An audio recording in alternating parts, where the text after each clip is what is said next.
News emerging overnight. Aston Villa president of football operations Monchi is set to leave the club. A mixture of a difficult summer in the market and a poor start to the season are the reasons believed to be why Monchi is leaving. Let's get more on this with talkSPORT's chief football correspondent Alex Crook. Morning, Crookie. Morning, Crookie. Morning, boys. How surprising is this, do you think?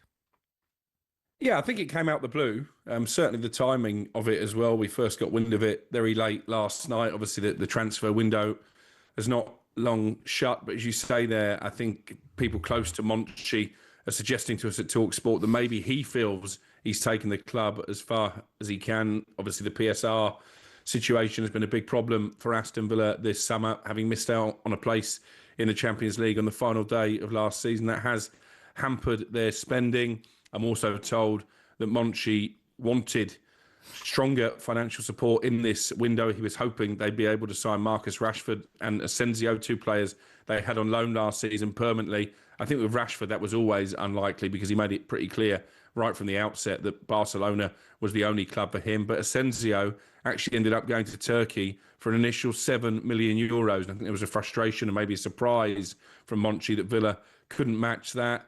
The other side of the coin is you look at some of the signings that he has overseen that haven't really worked out. Moussa Diaby wasn't there for very long. They spent huge money on Andre Onana, and he's facing a constant battle seemingly to stay fit. Donyell Marlon came in January, didn't make much of an impact either. So I think it's a combination of things. But it will be a concern for Unai Emery. And you look at his body language this season, he obviously was very critical of his players after that 1-1 draw against 10-man Sunderland at the weekend. He had a spiky exchange with our own Sam Matterface, I think after the second game of the season, maybe in the first game of the season, and that raised a few eyebrows.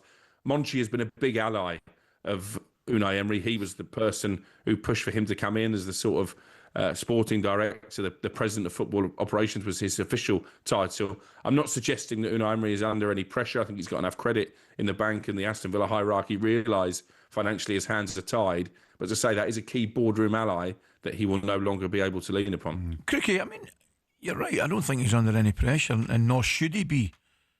But would he be looking at his own position?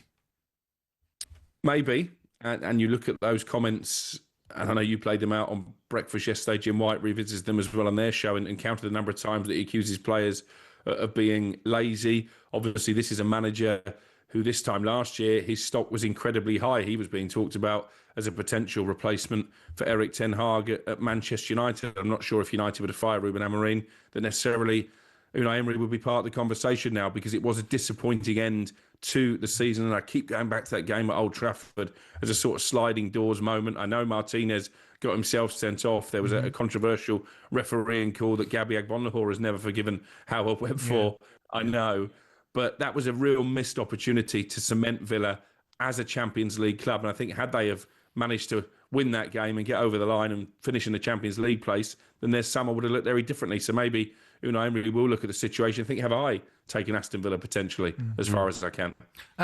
What about West Ham, Crookie? I mean, so much speculation about who the next manager is going to be. It's almost as if Graham Potter's gone already.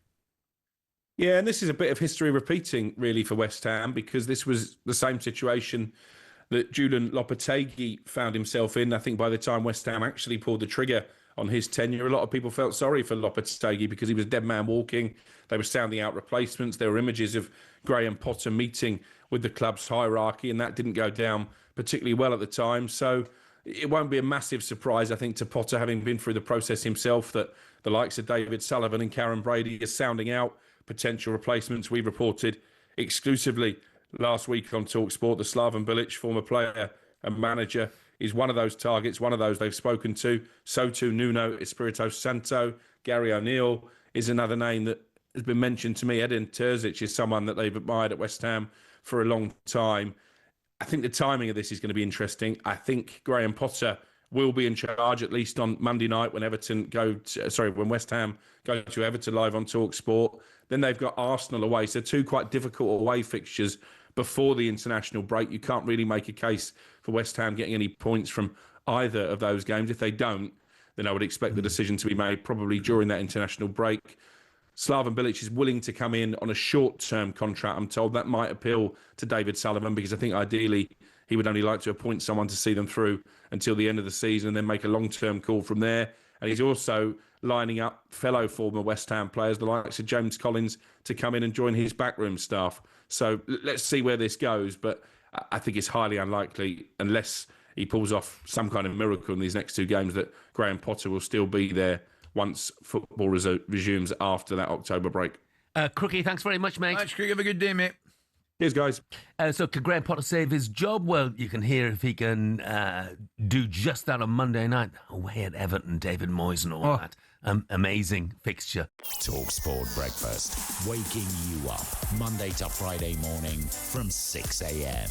on AM, on DAB, via the talkSPORT app and on your smart speaker. talkSPORT.